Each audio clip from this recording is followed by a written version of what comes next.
Imagina, el neumático negro común que vemos todos los días en la carretera es el resultado de la química, la física y la ingeniería más precisas. En su interior hay más de 200 componentes, entre los que se encuentran el caucho, el acero e incluso materiales de los chalecos antibalas. Soporta temperaturas de más de 2000 grados en las pruebas y recorre millones de kilómetros de tests antes de llegar a las ruedas de tu coche. Pero el verdadero secreto no está en cómo nacen los neumáticos, sino en lo que sucede con ellos después de su muerte. Porque si ves este video hasta el final, verás cómo Michelin convierte los residuos en el futuro. Michelin produce alrededor de 200 millones de neumáticos anualmente. Esto corresponde a casi el 10% de la producción mundial de neumáticos. La compañía ocupa uno de los primeros lugares en el mundo entre los fabricantes de neumáticos, junto con Bridgestone y Goodyear. Los componentes principales para la fabricación de la mezcla para los futuros neumáticos son el caucho natural, el caucho sintético, el negro de humo, la sílice, el cordón metálico, los aros de talón, el cordón textil y los aditivos químicos. El caucho natural se produce a partir de la savia del árbol de hevea, que crece en regiones tropicales como Tailandia, Indonesia y Malasia. Es el componente principal para crear la banda de rodadura, que garantiza el agarre a la carretera. Michelin incluso ha creado sus propias plantaciones de hevea para controlar la calidad. El caucho sintético se fabrica a partir de derivados del petróleo, como el butadieno y el estireno. Se utiliza para elementos que requieren una mayor resistencia al desgaste. El negro de humo no es simplemente hollín de madera. Se añade al caucho para hacerlo más resistente y duradero. Se obtiene como subproducto de la industria petroquímica. La sílice se utiliza para reducir la resistencia a la rodadura, lo que permite disminuir el consumo de combustible. El cordón metálico es necesario para reforzar los neumáticos, haciéndolos más resistentes. El cordón se fabrica con alambre de acero de alta resistencia. Los aros de talón aseguran una unión hermética del neumático con la llanta de la rueda. El cordón textil está compuesto por poliéster y nylon o aramida. Es un material que se utiliza en los chalecos antibalas. Proporciona elasticidad y resistencia a la rotura. Los antioxidantes y estabilizadores contenidos en la mezcla protegen los neumáticos de la acción de los rayos ultravioleta y el ozono. Y el azufre se utiliza para la vulcanización del caucho. La materia prima se transporta a las fábricas de Michelin en todo el mundo, donde se fabrican los neumáticos. Las mayores capacidades de producción de Michelin se encuentran en Francia, Alemania, China y Estados Unidos. En general, Michelin tiene más de 70 fábricas en 17 países, incluyendo Estados Unidos, Francia, China, Italia, Brasil y Tailandia. Ahora ya sabes de qué están hechos los neumáticos. Y ahora vamos a ver cómo se fabrican. El caucho, el negro de humo, la sílice y los aditivos químicos se mezclan en mezcladoras especiales a una temperatura de unos 170 grados Celsius.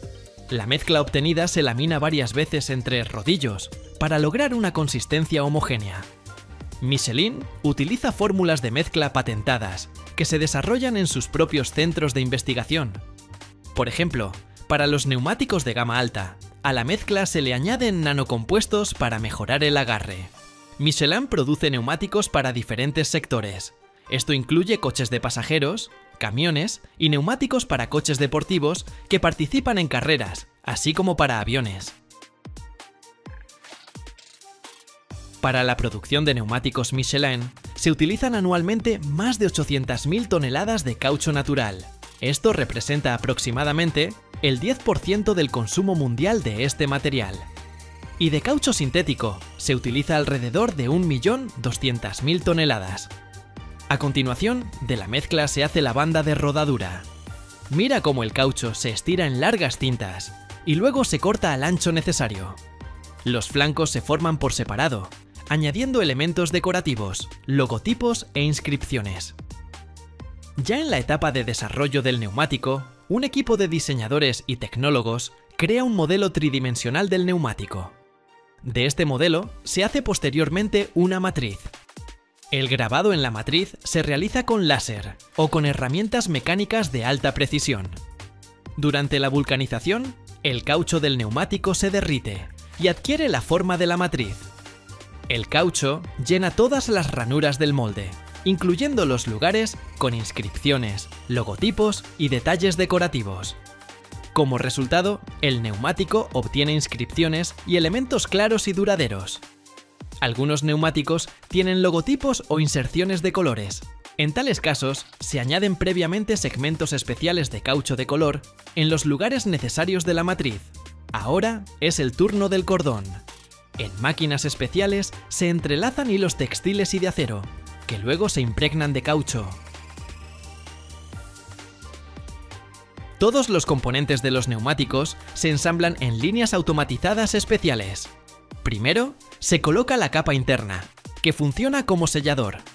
A continuación, se añaden los cordones textiles y de acero para darle resistencia. Luego, se instalan los aros metálicos para fijar el neumático a la rueda. Y después, los elementos externos. El neumático ensamblado se llama crudo y todavía no está listo para su uso. Cada modelo de neumático pasa por hasta 1 millón de kilómetros de pruebas antes de su lanzamiento a la producción. Mira ahora cómo se produce el proceso de vulcanización. Los neumáticos crudos se colocan en moldes especiales que se calientan a una temperatura de casi 200 grados y se mantienen bajo presión durante 10 o 15 minutos. Durante la vulcanización, el caucho se vuelve resistente y en la superficie del neumático aparece el dibujo de la banda de rodadura. Cada neumático pasa por un control de rayos X, una prueba de equilibrado y una prueba de hermeticidad. Algunos modelos se prueban en condiciones extremas para asegurarse de su resistencia. Algunos neumáticos Michelin tienen una garantía de kilometraje de hasta 100.000 kilómetros. Michelin recicla los neumáticos viejos, fabricando con ellos materiales para la construcción de carreteras. Los neumáticos se recogen en puntos de reciclaje especiales, estaciones de servicio o empresas que se dedican a la recogida de residuos. Parte de los neumáticos se recicla directamente en las fábricas locales, otros se transportan a centros especializados. Los neumáticos se revisan. Una parte de ellos, aproximadamente el 15%, se restaura para su reutilización después del recauchutado. Es decir, simplemente se les reemplaza la banda de rodadura y el neumático es apto para circular durante un tiempo más. El resto se envía al reciclaje. Mira cómo los neumáticos viejos se cortan y trituran en máquinas especiales en pequeños trozos. El cordón metálico y las fibras textiles se separan con imanes y filtros de aire. El caucho se utiliza para crear granulado de caucho, que se emplea en la construcción de carreteras, campos deportivos o para la fabricación de nuevos productos. ¿Qué nuevos productos son esos?, te preguntarás. Pueden ser alfombrillas para el coche o suelas de zapatos. Así es la interesante segunda vida de los neumáticos. Primero recorren el mundo y después andan. Anualmente, en el mundo, se generan alrededor de 1.500 millones de neumáticos viejos, y su eliminación incorrecta puede causar graves daños al medio ambiente. El metal, después de la limpieza y la refundición, se utiliza en la metalurgia, y el textil se recicla en aislantes o materiales de insonorización. En Europa, se recicla alrededor del 95% de los neumáticos viejos, mientras que en los países en desarrollo, esta cifra puede ser solo del 20 o 30%. En algunos países, los neumáticos viejos se sumergen en el agua para crear arrecifes artificiales para peces y corales. Sin embargo, estas iniciativas a menudo son criticadas por el riesgo de contaminación. Lo sostienes en tus manos todos los días. Pero, ¿alguna vez te has preguntado cómo ese pequeño gránulo, con el que se fabrican bolsas, botellas e incluso piezas de aviones, nace del petróleo? En las profundidades de la Tierra, un líquido negro se transforma en brillantes cristales de plástico que definen el rostro del mundo moderno. Pero hay un secreto. ¿Qué es más caro hoy, un barril de petróleo o un kilogramo de estos gránulos. ¿Y por qué incluso la basura se ha convertido en materia prima para una nueva industria? Mira hasta el final y descubrirás cómo del desecho nace el futuro. ¿Sabes si en tu país se producen gránulos de plástico o solo se importan? Escríbelo en los comentarios.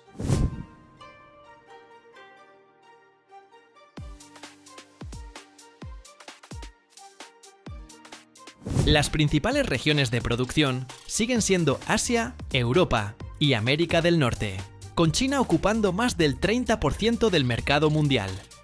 En el mundo, la mayoría de los gránulos se fabrican a partir de polietileno, polipropileno y poliestireno.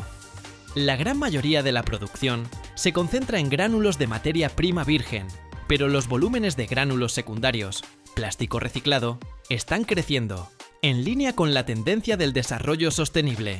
El costo del plástico y los gránulos varía según el tipo de polímero, la región y los precios mundiales del petróleo y el gas. La tendencia al alza de los precios en el año 2025 está relacionada con la escasez de materias primas, los problemas logísticos y las nuevas normativas medioambientales. ¿Y qué tienen que ver los precios del petróleo? Te preguntarás. ¿De qué crees que están hechos?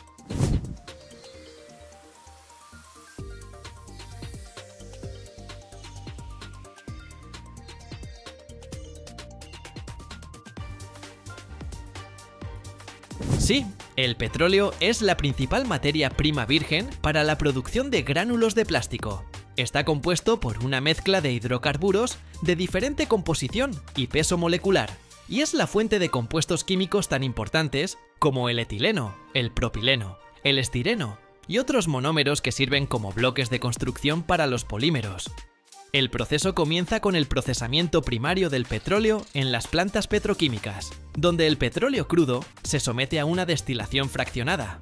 Como resultado, se obtienen diferentes fracciones: gasolinas, queroseno, diésel y, lo que es más importante para la industria de los polímeros, productos petroquímicos como etileno, propileno, butileno, benceno y otras sustancias químicas.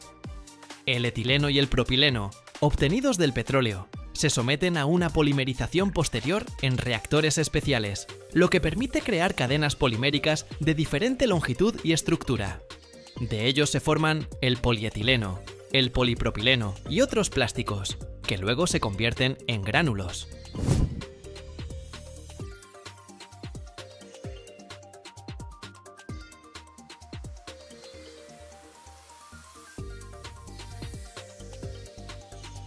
A la producción llegan materiales poliméricos en forma de polvos, pastas o trozos refundidos, así como residuos de materias primas secundarias.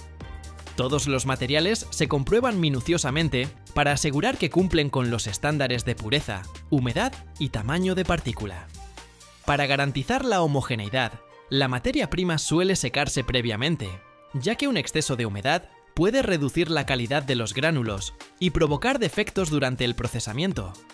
A continuación, la materia prima entra en un extrusor, la máquina principal para la producción de gránulos. El extrusor es un largo tubo con un tornillo sin fin en su interior, que gira y empuja la materia prima hacia adelante. Durante su movimiento, el polímero se calienta hasta su punto de fusión, que para diferentes tipos de materiales plásticos oscila entre 150 y 300 grados Celsius. Es importante que la temperatura esté estrictamente controlada para evitar el sobrecalentamiento o una fusión insuficiente.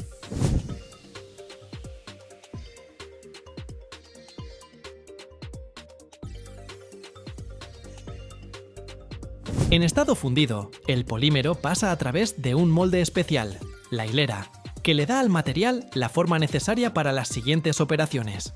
Generalmente son finas varillas o hilos. Después de la conformación, llega una etapa muy importante: el enfriamiento. Las varillas se envuelven o se pasan por un baño de agua fría para estabilizar rápidamente las propiedades del material, evitar deformaciones y conservar la dureza necesaria.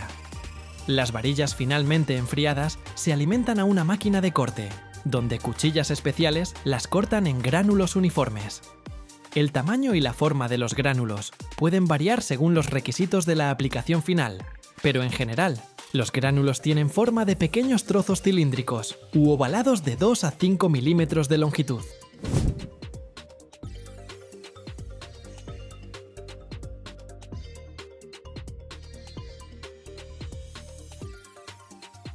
Los gránulos obtenidos pasan por un control de calidad, donde se verifican sus propiedades físico-químicas, homogeneidad, tamaño y pureza. Solo después de la aprobación, los gránulos se envasan en sacos o silos, preparándose para su envío a las fábricas de productos de plástico. El componente ecológico es cada vez más importante.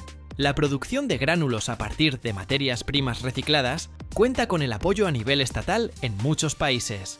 Las inversiones en tecnologías de reciclaje y reutilización de plásticos están aumentando significativamente, y el mercado de biogránulos y materiales compuestos se está expandiendo. La materia prima secundaria para la producción de gránulos de plástico son los residuos plásticos reciclados, que se reutilizan para fabricar nuevos materiales y productos. Existen dos tipos principales: los residuos de producción, es decir, restos de materia prima virgen pura sin impurezas, y los residuos domésticos o industriales, que ya han sido utilizados y pueden contener contaminantes.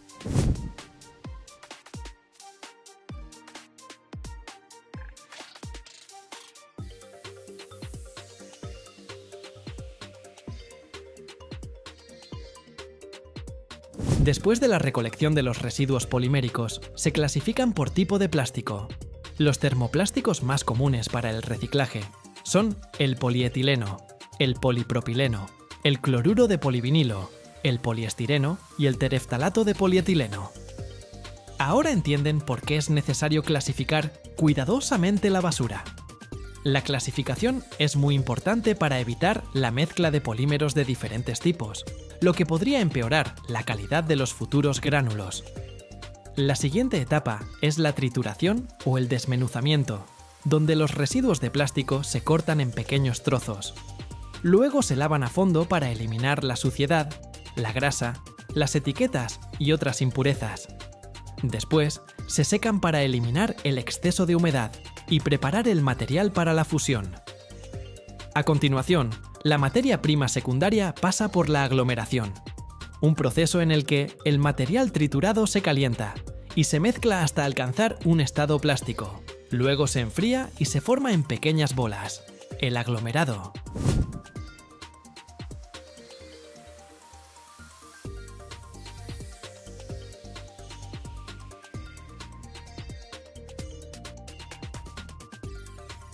Generalmente, el aglomerado se granula después, obteniendo gránulos que, por su aspecto y propiedades, son muy similares a los gránulos vírgenes y pueden utilizarse para la producción de nuevos artículos.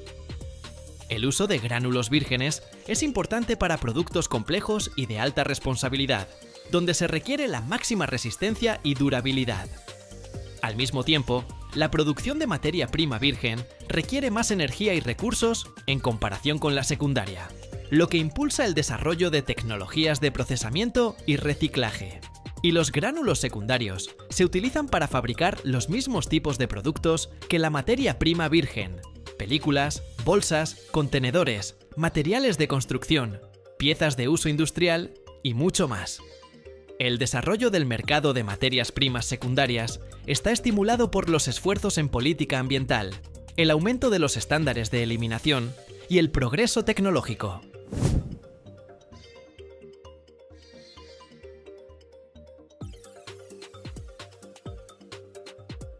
Al mismo tiempo, existen desafíos. La calidad de los gránulos secundarios depende de la pureza y la clasificación, y no todos los tipos de plástico se prestan bien al reciclaje secundario. Esto exige la necesidad de estandarización, nuevas soluciones tecnológicas y trabajo de concienciación entre la población. En el año 2025, a nivel mundial, continúan las investigaciones activas y las inversiones en el desarrollo de tecnologías de reciclaje secundario de plásticos, incluido el desarrollo de nuevos materiales y métodos químicos que podrían mejorar radicalmente la situación ecológica.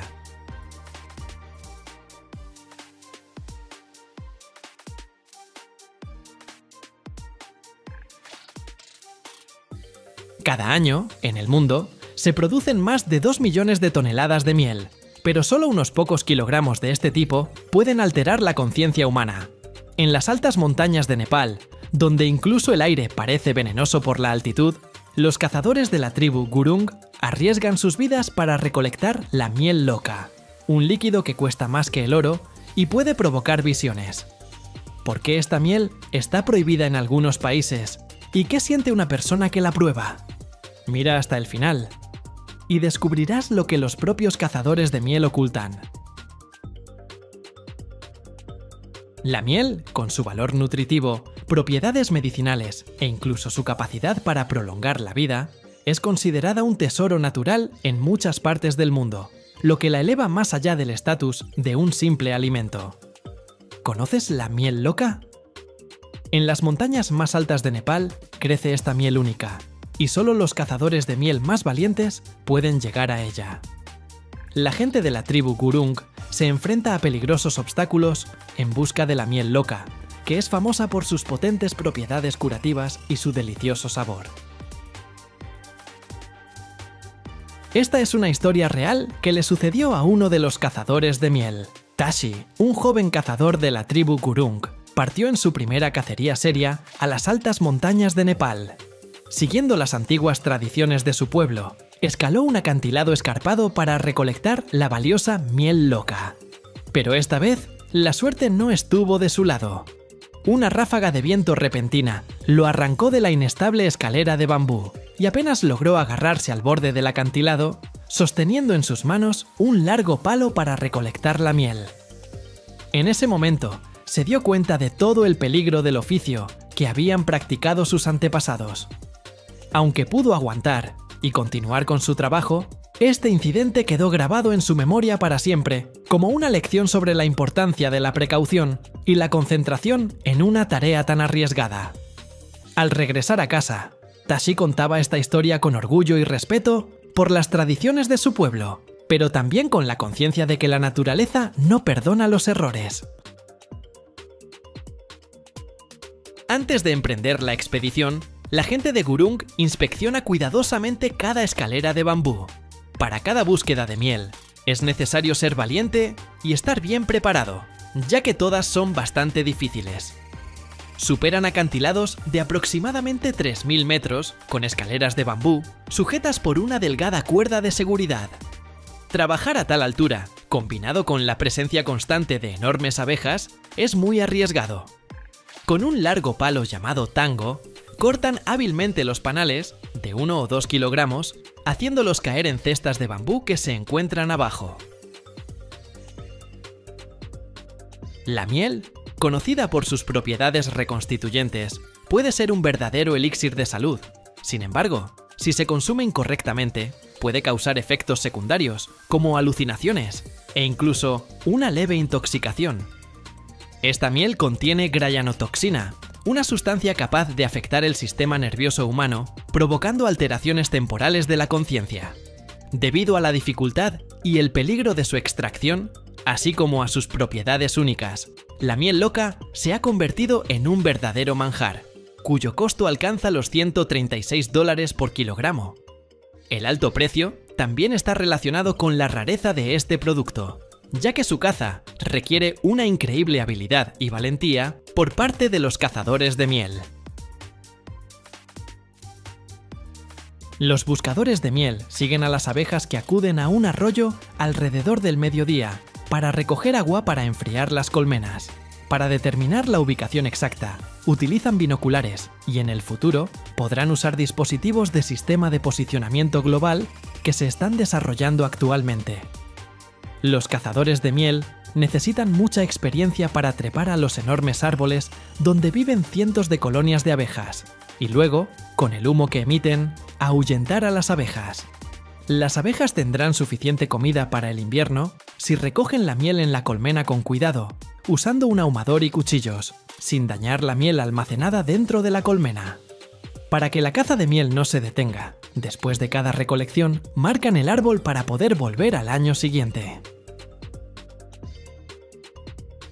Gracias a sus propiedades nutritivas y medicinales, la jalea real, un material valioso producido por las abejas obreras. Se encuentra entre los productos naturales más preciados. La jalea real se recolecta de manera muy delicada y fina. Cuando se retira la abeja reina de la colmena, sus ayudantes comienzan a preparar jalea real para alimentar a las futuras larvas. En la siguiente etapa, los trabajadores, con la ayuda de agujas de injerto especiales, insertan las larvas en celdas de cera de abeja o de plástico para reinas durante el periodo de gestación, que dura de 12 a 18 horas.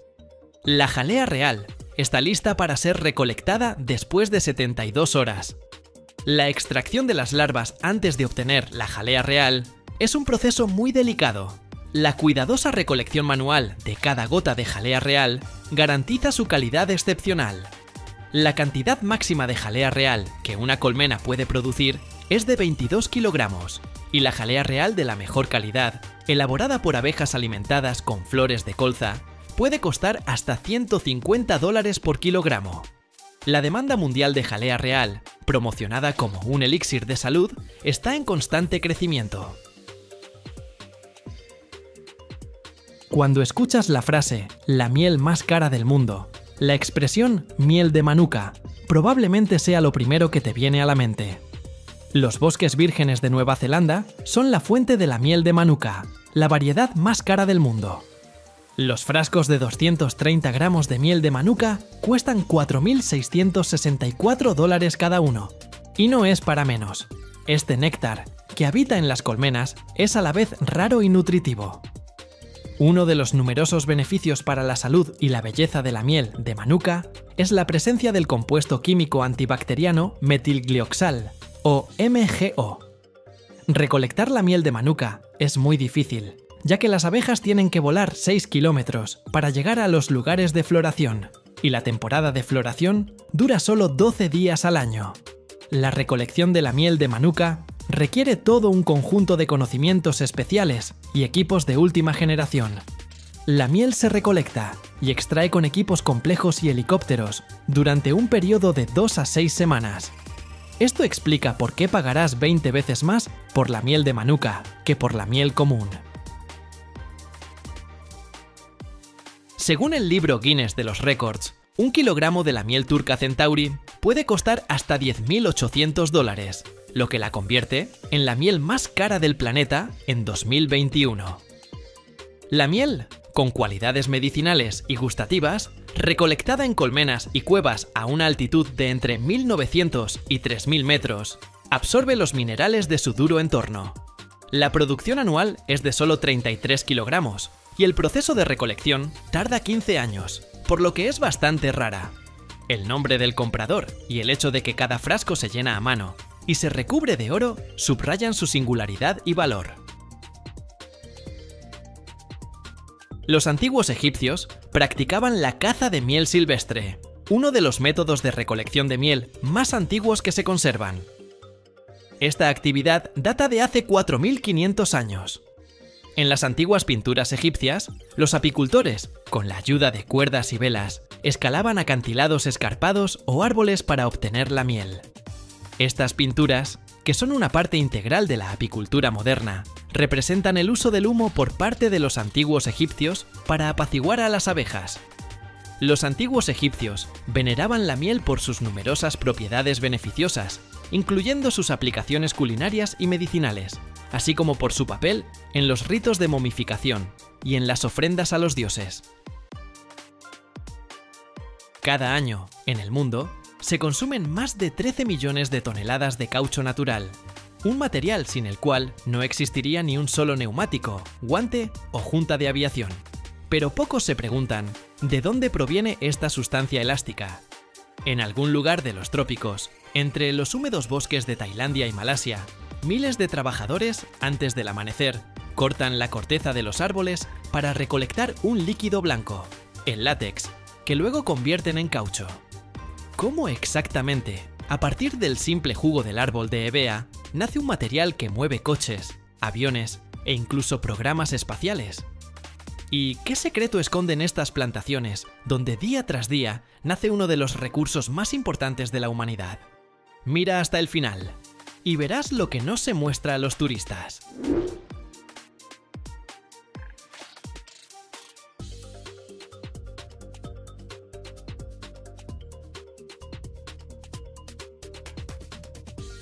Las plantaciones de caucho son grandes extensiones agrícolas donde se cultivan los árboles de hevea, que son la principal fuente de caucho natural. Estas plantaciones suelen estar ubicadas en regiones tropicales, ya que la hevea necesita un clima cálido, una gran cantidad de precipitaciones y humedad para un crecimiento óptimo. La historia de las plantaciones de caucho se remonta al siglo XIX, cuando el inglés Henry Wickham sacó semillas de hevea de Brasil y las llevó al Real Jardín Botánico de Kew en Gran Bretaña. Desde allí, los jóvenes plantones fueron enviados a las colonias británicas en el sudeste asiático, en particular a Malasia y Sri Lanka, donde comenzó el cultivo a gran escala. Hoy en día, los mayores productores de caucho natural son Tailandia, Indonesia, Malasia y Vietnam.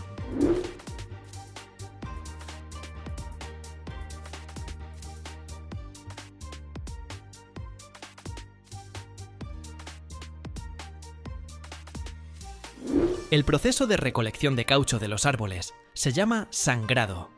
Los trabajadores hacen incisiones poco profundas en la corteza del árbol en ángulo, generalmente temprano en la mañana, cuando la savia, es decir, el látex, fluye más activamente. El látex es un líquido lechoso que fluye de las incisiones y se recoge en pequeñas tazas adheridas al tronco del árbol. Es importante hacer las incisiones con cuidado para no dañar el cambium, la capa responsable del crecimiento del árbol, y no perjudicar la producción futura de látex. Un solo árbol puede producir látex durante muchos años, a veces hasta 25 o 30 años.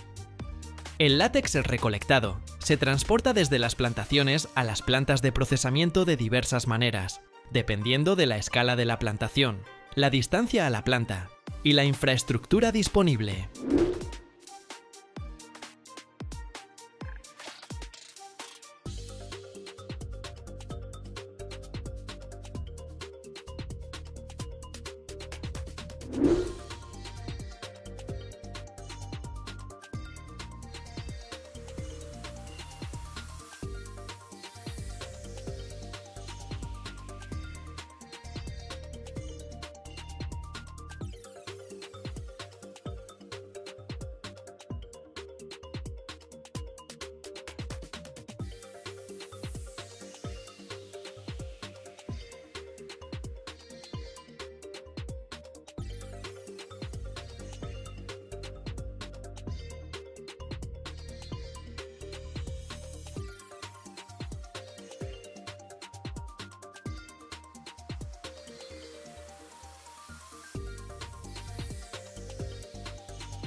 En algunas regiones, donde los ríos son la principal vía de transporte, el látex puede ser transportado en grandes contenedores, en barcazas o botes.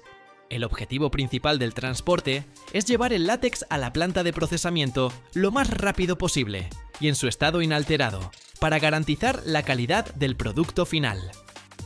En las plantas de procesamiento, el látex recolectado de las plantaciones de caucho pasa por un proceso complejo pero bien establecido, cuyo objetivo es separar el caucho puro del agua y otras impurezas.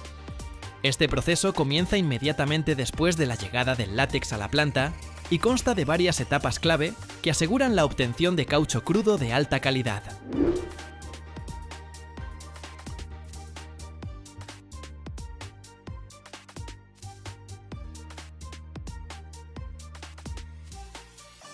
Primero, al llegar a la planta, el látex líquido, que generalmente llega en grandes cisternas, se filtra.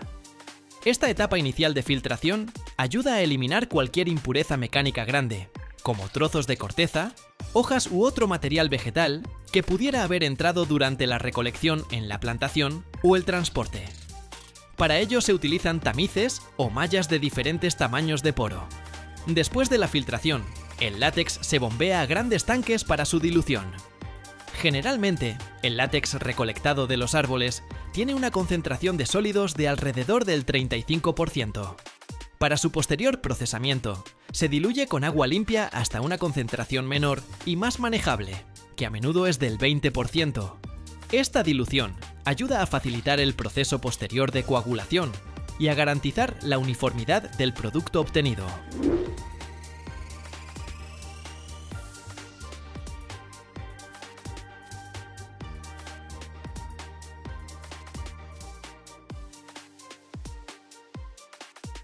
La etapa clave en el procesamiento del látex es la coagulación. El látex natural es una emulsión estable donde diminutas partículas de caucho están dispersas en un medio acuoso. Para separar el caucho, esta estabilidad debe romperse. Para ello, se añade un ácido al látex diluido, generalmente ácido fórmico o acético. El ácido reduce el pH del látex, destruyendo los factores estabilizadores y haciendo que las partículas de caucho se aglomeren y precipiten. El látex se deja en tanques especiales o grandes cubas donde se produce una coagulación gradual. Dependiendo del tipo de látex y del producto final deseado, el proceso de coagulación puede durar de varias horas a un día. Durante este proceso, el caucho se separa de la parte acuosa, formando una masa gelatinosa.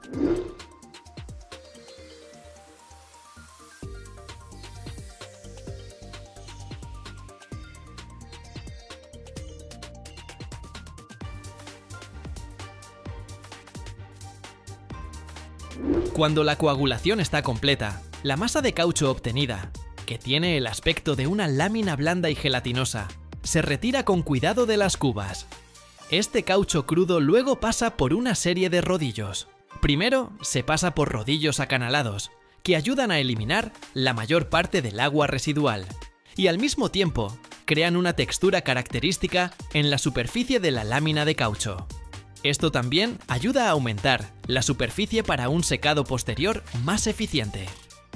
El siguiente paso es el lavado. Las láminas de caucho se lavan a fondo con agua limpia para eliminar los restos de ácido y cualquier otra impureza soluble en agua. La calidad del lavado es extremadamente importante, ya que los residuos de ácido pueden afectar negativamente las propiedades del caucho final y su envejecimiento.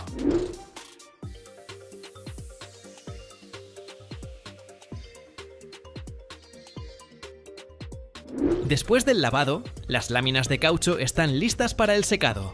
Esta es una de las etapas más importantes, ya que de la eficiencia del secado dependen la calidad y la estabilidad del producto. El secado puede realizarse de diferentes maneras. Tradicionalmente, las láminas se cuelgan en cámaras de secado especiales, donde se exponen a humo caliente.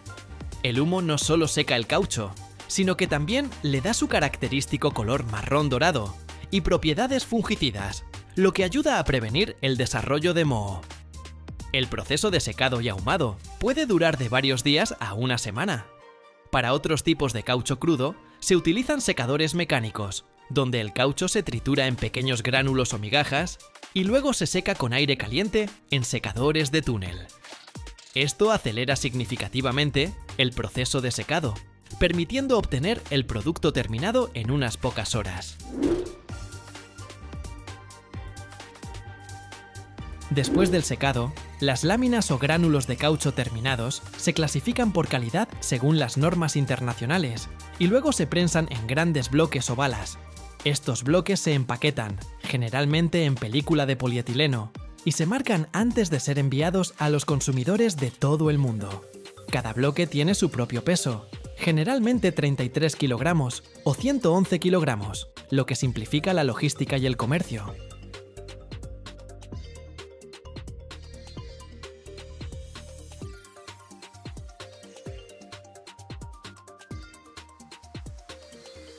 Hoy nos embarcaremos en un viaje a las enormes canteras a cielo abierto, valles montañosos creados por el hombre que impresionan por su escala y complejidad. Estas gigantescas excavaciones en la corteza terrestre son testimonio no solo del poder insuperable de la tecnología moderna, sino también del trabajo de miles de ingenieros, geólogos y trabajadores a lo largo de muchos años.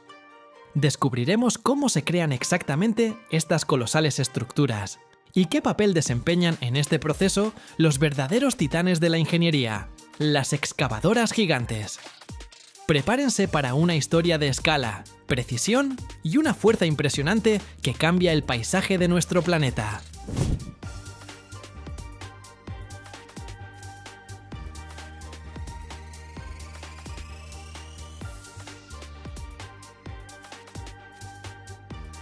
Las excavadoras de cantera más grandes, por ejemplo, las palas de cable eléctricas, pueden pesar más de 1000 toneladas.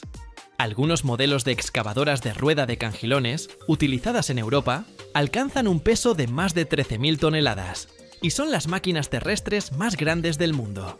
La creación de una cantera no es simplemente cavar un hoyo. Es un proceso extremadamente complejo y de múltiples etapas que comienza mucho antes de que la primera excavadora muerda la tierra. Todo comienza con una minuciosa exploración geológica. Equipos de geólogos pasan años estudiando las entrañas de la tierra, perforando pozos, tomando muestras para determinar con precisión la ubicación de los minerales, su profundidad, calidad y volúmenes. Es como una enorme historia de detectives, donde cada muestra de roca es una pista importante.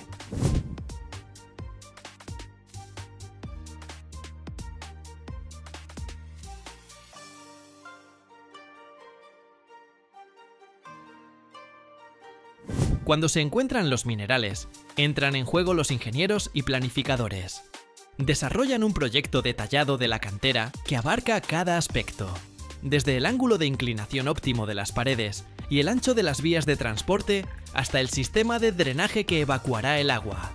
Es un trabajo colosal que requiere cálculos precisos, ya que la seguridad y la eficiencia de la futura extracción dependen de cada detalle.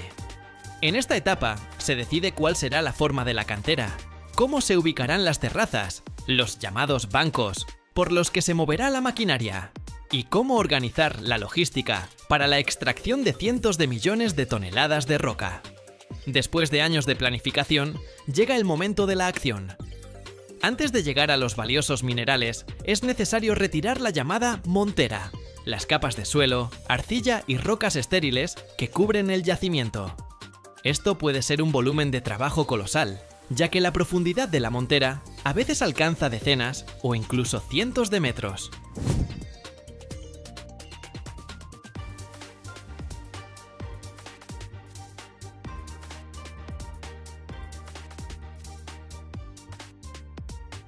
Es aquí donde entran en escena las excavadoras gigantes.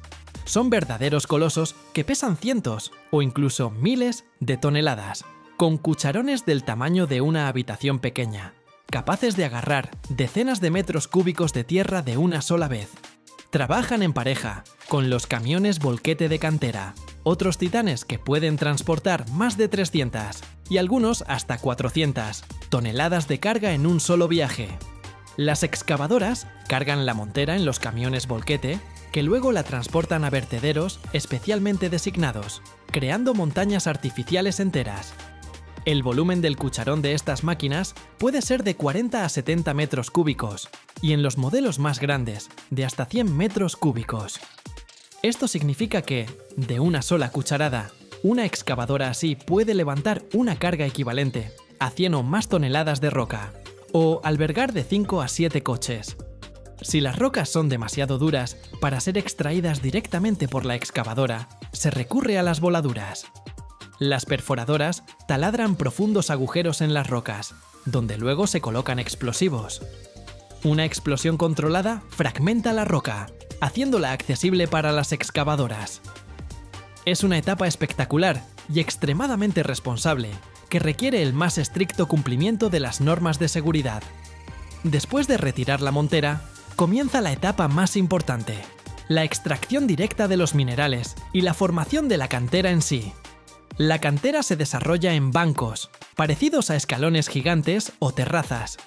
Esto se hace para garantizar la estabilidad de las paredes de la cantera y para crear plataformas de trabajo convenientes para la maquinaria.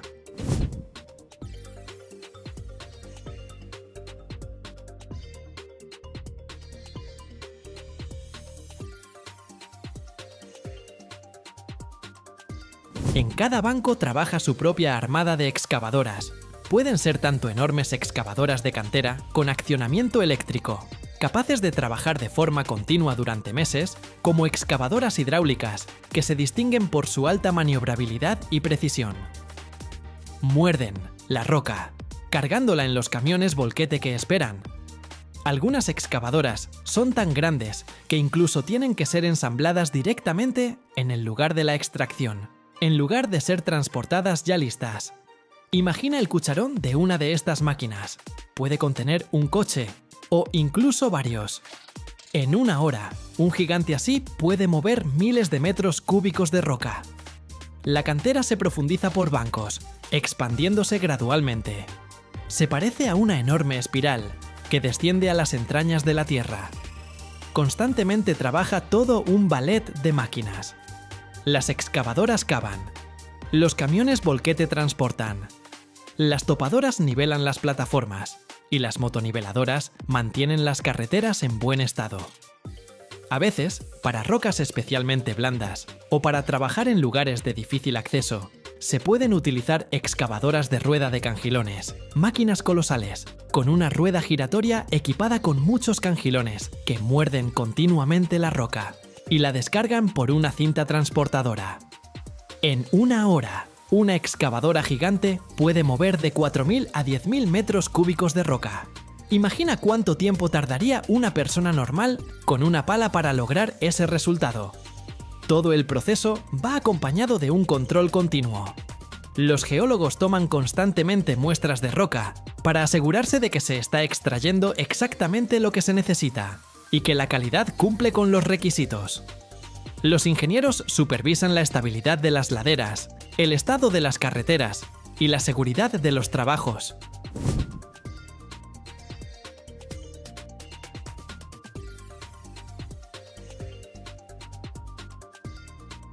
Una cantera gigante no es solo un agujero en la tierra, es todo un complejo industrial con su propia infraestructura.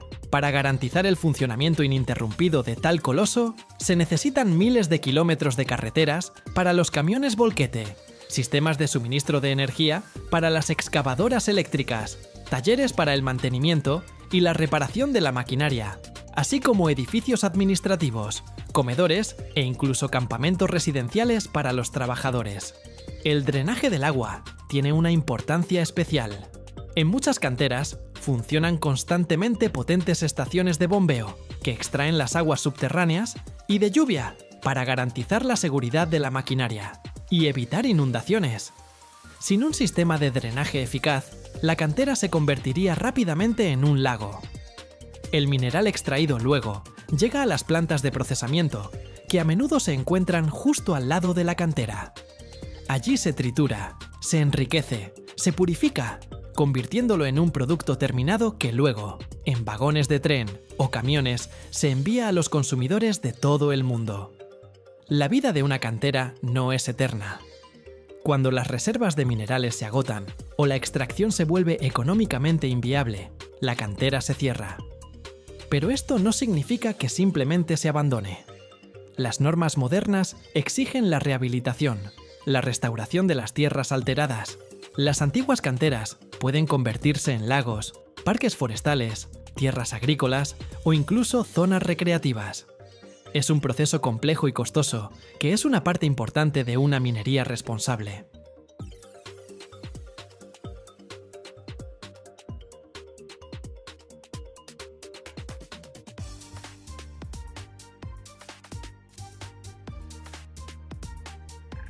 Cada año, en el mundo, se producen más de 100 toneladas de materiales, pero solo uno de ellos desafía las leyes de la física.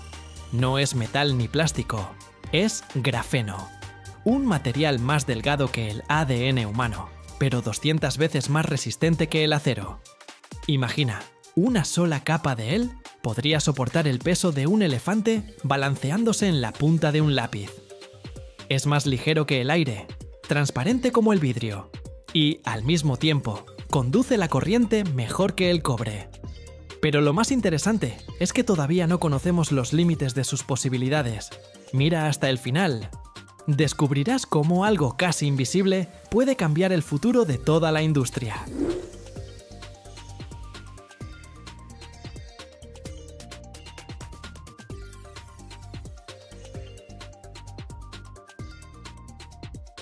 Así pues, el grafeno es un material bidimensional, que consta de una sola capa de átomos de carbono, dispuestos en una densa red bidimensional en forma de hexágonos.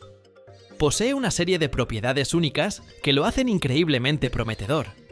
Los átomos de carbono en el grafeno están unidos entre sí por enlaces covalentes extremadamente fuertes. En esencia, cada átomo forma parte de una red absolutamente densa e impecable.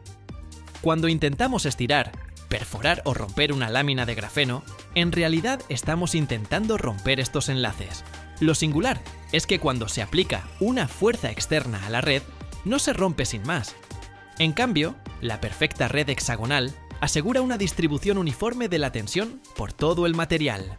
Los físicos han descubierto que para perforar una lámina de grafeno perfecta con un lápiz, por ejemplo, se necesitaría una fuerza comparable al peso de un elefante balanceándose en la punta de ese lápiz.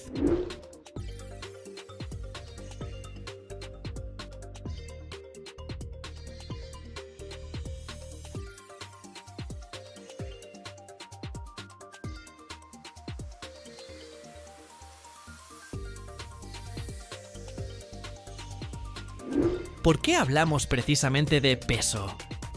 Este es un punto críticamente importante. Cuando los científicos comparan materiales, evalúan su relación específica de resistencia a peso. Por ejemplo, el acero es un material resistente, pero también es muy pesado. Y el grafeno es tan resistente como el acero, e incluso más, pero su peso es insignificante. Una hoja de grafeno es tan delgada que 1 kilogramo de este material podría cubrir un área comparable a varios campos de fútbol. Esto significa que si tomáramos un trozo de grafeno y un trozo de acero de alta calidad del mismo peso, el grafeno soportaría 200 veces más carga antes de deformarse o romperse. Esta característica lo convierte en el candidato ideal para crear materiales compuestos ultraligeros y ultrarresistentes para la industria aeroespacial, blindajes y equipamiento deportivo de alta tecnología. Imagina que incluso la más mínima adición de grafeno a materiales comunes, como plásticos o resinas epoxi, puede transformarlos en algo completamente nuevo. Los científicos ya están trabajando en la creación de chalecos antibalas ultrafinos, pero impenetrables, que pesan mucho menos que la armadura de Kevlar tradicional. Añadir una pequeña cantidad de grafeno al hormigón puede hacerlo significativamente más resistente a las grietas y los daños, prolongando la vida útil de puentes y edificios. Las carrocerías y fuselajes de aviones, creados a base de grafeno, serán más ligeros, lo que supondrá un ahorro considerable de combustible, pero al mismo tiempo se volverán mucho más resistentes y seguros. Así, el grafeno es la encarnación de una paradoja. Es casi invisible, pero en resistencia supera a los metales más fuertes. Esto abre una era completamente nueva en la ciencia de los materiales, donde los materiales son a la vez ligeros, flexibles e insuperablemente resistentes. La producción de grafeno es un verdadero rompecabezas para los científicos. Se puede obtener de 3 maneras principales, que difieren en precio, calidad y volúmenes de producción. Imagina que tienes la tarea de fabricar una lámina finísima, pero tiene que ser perfecta.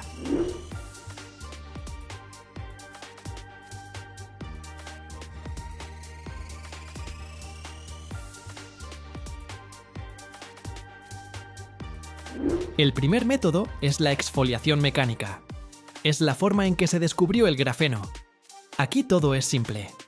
Tomamos grafito común, que es una pila de capas de carbono, e intentamos arrancar de él una sola capa. Los científicos literalmente usaron cinta adhesiva para arrancar capas repetidamente hasta que en la cinta quedaba esa misma capa monoatómica necesaria. Esto produce el grafeno más puro e ideal, un verdadero diamante para la investigación fundamental. Pero el problema es obvio. Este método es terriblemente lento, imposible de escalar, y solo es adecuado para laboratorios. El segundo enfoque es la exfoliación química. Se necesita cuando queremos obtener mucho grafeno, para añadirlo a baterías, plásticos o tintas. Aquí no jugamos con cinta adhesiva, sino que usamos artillería química pesada. El grafito se sumerge en ácidos y oxidantes muy fuertes, que penetran entre las capas de carbono y comienzan a separarlas.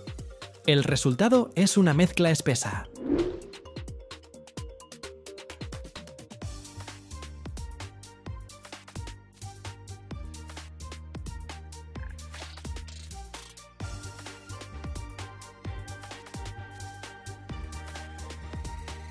Luego, se trata con ultrasonido, como si fuera una batidora, y las capas de grafito se separan finalmente en agua u otro disolvente.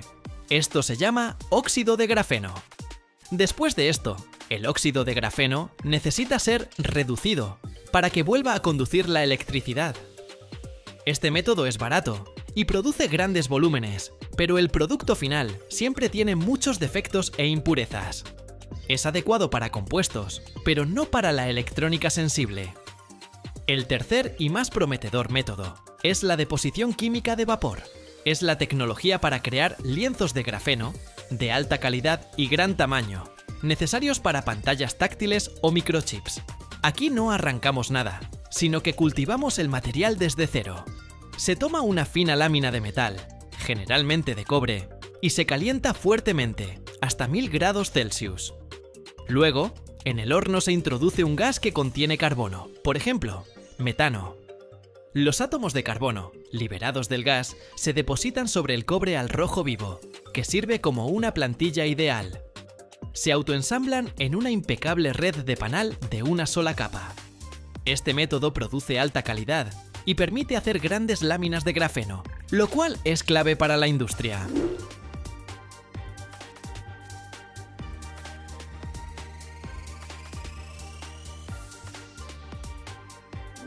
Lo más difícil después de esto es retirar con cuidado la película de grafeno de la base metálica y transferirla al material deseado, por ejemplo, a un plástico flexible, sin dañar la frágil estructura.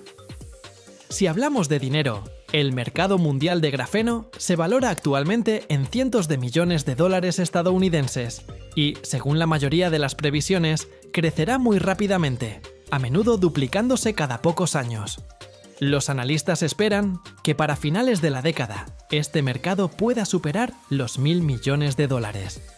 Esto demuestra que los inversores creen en la adopción masiva del grafeno. A diferencia de los productos básicos, el mercado del grafeno está muy segmentado por tipo y calidad. La mayor parte de la producción en peso es de óxido de grafeno reducido y escamas de grafeno. Se fabrican por el método químico y se utilizan para reforzar compuestos, recubrimientos y tintas. Son baratos, pero tienen muchos defectos. Es el llamado volumen barato.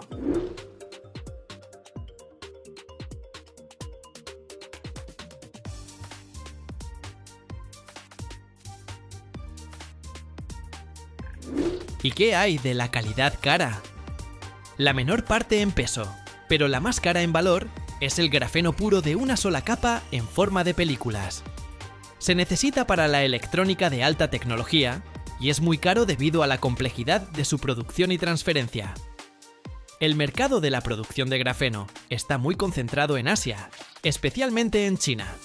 Las empresas chinas son líderes mundiales en la producción de grandes volúmenes de grafeno para baterías y supercondensadores, precisamente el que se hace por el método químico. Las empresas europeas y estadounidenses, por regla general, se centran en el desarrollo de formas de grafeno más tecnológicas y puras, es decir, películas para las industrias aeroespacial y electrónica.